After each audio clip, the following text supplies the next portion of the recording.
modern looking desk. It's lightweight, easy to disassemble and very affordable to build. So let's get started. This build requires a total of 2/3 of a sheet of plywood. You're going to need the following cuts. A for the top, measuring 26 by 40 inches.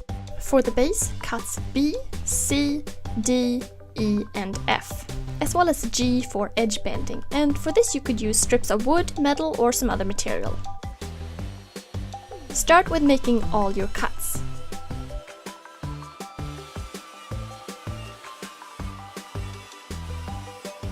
Now, let's focus on the top. In order to give the top a more interesting look, I decided to create the illusion of separate boards, even though it's made up of one piece of plywood. So I'm using masking tape, separating out 5 boards. Each board I'm staining using a slightly different colored stain.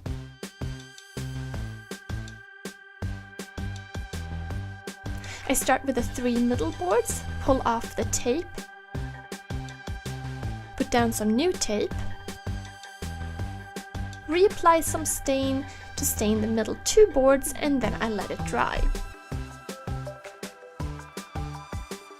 I continue to work with a darker stain in the periphery around the whole table to give the surface a more lived-in, realistic look. The next day I start applying shellac, first underneath, then about 5 coats on top. You could use any finish you prefer, such as polyurethane or lacquer. Now while that's drying, let's focus on the base. So remember, we have cut B and C, and those primarily make up the legs.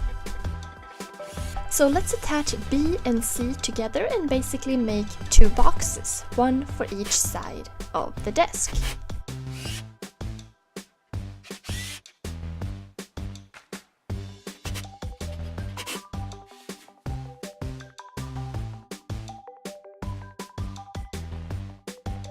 Next, let's put on the brackets on opposing sides.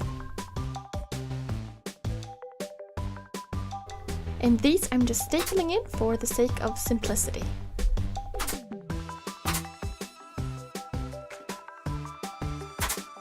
And there you go, the 2 legs completed, with the brackets for stability, and they make a big difference. For a contrasting base, I decided to use oil paint. I started with a primer and then I moved on to a glossy white paint, sanding in between coats.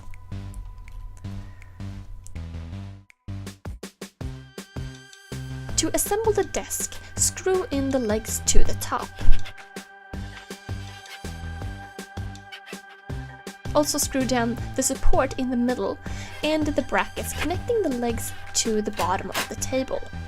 These would be a good idea to paint too.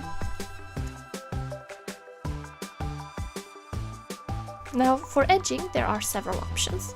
I wanted a metallic edging to contrast the wood and the white.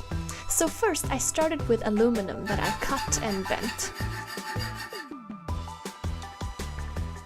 However, it broke, so I decided to paint strips of wood with aluminum paint and staple that on. Another option would be to put on wood edge banding ahead of time and stain it the same as the top. Now, to bring down the gloss level a little bit, it's a good idea to finish the piece with some wax polish and steel wool. This makes the surface smoother and not quite as shiny. And there you have the finished desk. A very simple design, cheap to make, and of course there are endless possibilities in terms of color and design. Thanks so much for watching Modern Looking Desk. It's lightweight, easy to disassemble and very affordable to build. So let's get started. This build requires a total of 2/3 of a sheet of plywood. You're going to need the following cuts. A for the top, measuring 26 by 40 inches. For the base, cuts B, C, D, E and F,